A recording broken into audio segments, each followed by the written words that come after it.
Hai, Assalamualaikum, apa khabar semua? Selamat kembali lagi dengan channel Brozul. Okey, saya ucapkan terima kasih kepada anda semua yang sudi meluangkan masa untuk bersama dengan saya di channel ini. Okey, bagi anda yang baru lagi sampai ke channel saya ini, jangan lupa subscribe dan jangan juga lupa tekan loceng sekali supaya anda akan sentiasa dapat notification ataupun video-video yang terbaru daripada saya. Okey, kali ini saya nak reaction satu video tentang di Singapura. Bagaimana orang-orang di Singapura yang sentiasa mematuhi undang-undang yang kerajaan mereka telah tetapkan. Sebenarnya saya pun tidak pernah lagi datang ke Singapura. InsyaAllah jika ada rezeki dan umur panjang, saya nak pergi ke sana juga untuk melihat keindahan bandar Singapura. Tapi sebelum tu, kita ke sana, kita harus mematuhi undang-undang yang sudah kerajaan di sana tetapkan untuk kita patuhi. Okey guys, jom kita tengok video ini. Jom!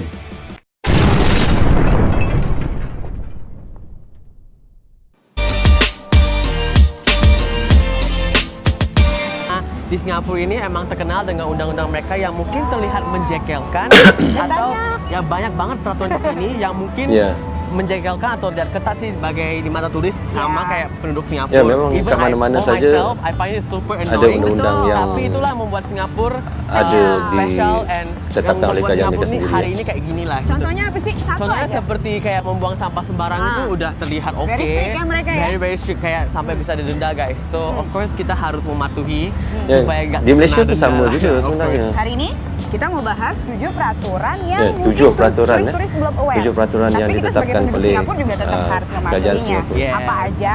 Ikutin terus ya. Let's go. Peraturan nomor 1, bagi kalian yang perokok, udah pasti nggak bisa merokok sembarangan. Di Orchard ini nggak seperti dulu. Kalian bisa Ada merokok di mana tempat aja, merokok as long mereka as sendiri di ya, sebelah ya kan? tong sampah. Tapi sekarang udah nggak bisa. Kalian hanya boleh merokok di kotak-kotak kuning seperti di belakang gue itu. Kalau kalian lihat. Dan ingat ya, kalau bisa. Okey guys, di sana dia punya undang-undang tempat untuk tempat merokok dia tu ada ditetapkan kawasan-kawasan yang tertentu untuk merokok, iaitu ada satu petak kuning yang mereka perlu duduk ataupun berdiri di sana untuk menghisap rokok. Okey, jom kita sambung tengok video ni lagi. Kaki kalian dua-duanya masuk, jangan sampai ada yang keluar satu pun. Karena seriously guys, ini pernah ada denda, orang Singapura merokok kaki. Wow, dia perlu kaki dia betul-betul penuh masuk ke dalam kotak tu tak boleh sebelah kaki saja. Mesti harus penuh kaki dia masuk di dalam kotak tersebut. Kakinya keluar satu dan mereka kena sekitar $200. Jadi dendanya nggak main-main kan. $200 guys. Terus ditambah lagi kalau bisa kalian kalau merokok Kalau please $200 beli rokok dari dan Singapura, kalau di karena mereka Malaysia ada darab regulasi 3 mengenai lebih tax. kurang Jadi RM600 ya kan. better kalian merokok, beli rokoknya di sini, jangan dari Indonesia. Dan rokoknya harus Rule rokok number daripada 2, Singapura, no tak eating or tak drinking boleh in any rokok public seluduk transport. Nah, di Singapura itu mereka mengutamakan kebersihan. Jadi kebersihan itu mereka nomor 1. And of course, kalau misalnya kalian kebergok dengan petugas MRT atau petugas bis, kalian bisa denda sebanyak $500. Is it worth it? 500 Of course it's not worth it. Wah, banyak. Mumpung berhubungan dengan transportasi, if you forgot to bring your EZ-Link card, you can pay by cash. But it is important for you to keep the receipt because if you lose your receipt, you'll be fined $50 if there's any inspection going on. $50 It's annoying, but that's kalau rule number 3, tiket bus ticketing bas tu policy. hilang, didenda. Peraturan nomor 4, kalian nggak boleh nyebrang sembarang atau jaywalking karena pemerintah di sini Oh, sama saja mengutamakan macam di Malaysia lah. kenyamanan Tak boleh juga pedestrian melintas dan juga sembarang, untuk kena ikut mengurangi jajan atas ya kecelakaan. kan? Jangan main-main gas, dendanya itu bisa sampai $1.000 dan bahkan bisa masuk Oh, penjara. $1,000. Oke? $1,000 guys. $1,000 kalau di Malaysia kita ni RM3,000, lebih kurang macam tu lah.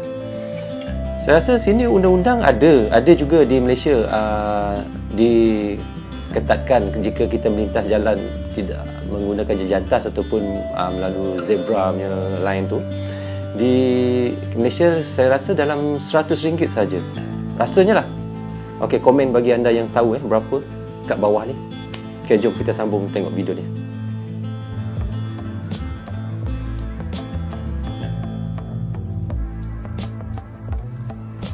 Yang kelima, kalian sadar nggak sih kalau kalian datang ke Singapura, kalian tuh nggak akan nemu yang namanya permen karet di supermarket. Permen karet Supermarket ini 24 Maaf ya, jam. ini videonya Karena daripada pemerintah Indonesia Singapura guys. dengan regulasi tidak memperjualbelikan permen. Saya rasa permen karet ni adalah kalau kita kat sini kata chewing gum lah.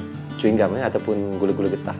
Okey, di sana di Singapura memang tak boleh makan chewing gum. Kalau kita datang ke sana jangan nak beli chewing gum ataupun makan chewing gum lah. Di sana dia akan denda, dia kata kat sini Di Singapura dan masyarakatnya juga hingga nggak boleh berapa? mengkonsumsi $5,500 guys. Denda dia kalau dan kalian ke ataupun Singapura, penjara 1 kalian tahun. bawa yang namanya permen karet. Permen karet ya guys. Rule number 6. Do not think about tipping. Disclaimer, ini bukan peraturan atau undang-undang, it's more like a norma.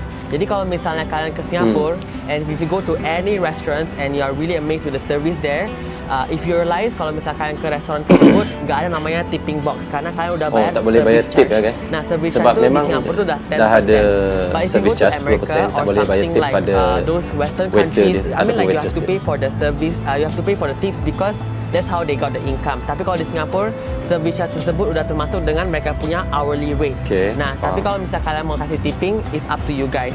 Based on my experience kerja di service line di Singapura, gue pernah tuh hampir dikasih uang $100 USD, tapi gue nggak ambil sama sekali karena Baiknya. based on my company's policy, we're not allowed to receive any tips 100 at all. USD That's bagi kau all. tak nak ambil. Baik betul. Peraturan yang terakhir, taxi seater policy, alias kalian nggak boleh naik taksi melebihi kapasitas kursi di taksi itu. Misalnya Sama ya juga seperti apapun Malaysia. itu, taksi online Taksi atau kena taksi ada biasa, kalau mereka capacity bilang dia sendiri. di situ Maksudnya kalau kapasitasnya 4 orang, untuk 4 orang je lah. maka kalian harus 4 orang. Kan di Indonesia suka tuh kapasitas 4 naiknya 5. Nah di sini drivernya tuh bisa nolak. Jadi kalian harus perhatiin peraturan yang satu ini ya. Nah, itu dia 7 peraturan yang kalian Ya. harus ketahui dan kalian patuhi kalau kalian datang ke Singapura. Ya, kalau di Singapura itu peraturan tersebut bisa terlihat ketat atau bisa terlihat menjengkelkan. For me, I find it annoying, tapi itulah membuat Singapura disiplin Betul. sampai sekarang.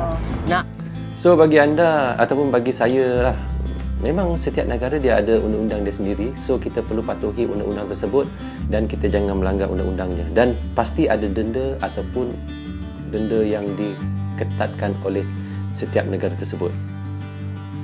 ada beberapa orang yang melanggar peraturan tersebut, tapi bukan berarti kalian harus Nggak mengikuti. boleh. Sayang duit. Iya, sayang duit. Ya, Terus semua negara denda ada bodoh orang juga yang sih degil sebenarnya. dan akan melanggar And undang-undang Singapore tersebut. juga cheap ya guys. Denda tersebut tuh bisa beli satu Michael Kors. Yeah. I mean it's not worth it. Kalau kalian masih ada pertanyaan seputar peraturan di Singapura atau komen apapun itu, komen di bawah ya. Okey. Yes, and don't forget to subscribe ya guys. Subscribe. Di like juga. Ya, di like juga. Okey, jangan lupa Follow subscribe our video social mereka media ya. Singapore Okey, saya ada Gappo. sertakan Dan link di juga bawah magazinnya komen juga. saya ni. Yes. Dan Okey. anda boleh Buat terus Retna.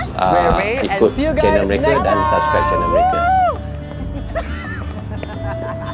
Okey, kita dah tengok video tadi. Memang perlu dipatuhi ya guys dan dicontohi mereka di sana ya. Bagaimana mereka menjaga kebersihan bandar mereka dan patuh pada undang-undang yang sudah ditetapkan tersebut. Okey, insya-Allah kita akan berjumpa lagi dengan cerita yang baru dan lebih menarik lagi selepas ini ataupun reaction yang terbaru. Jaga kesihatan anda semua dan Assalamualaikum. Goodbye guys. Bye bye.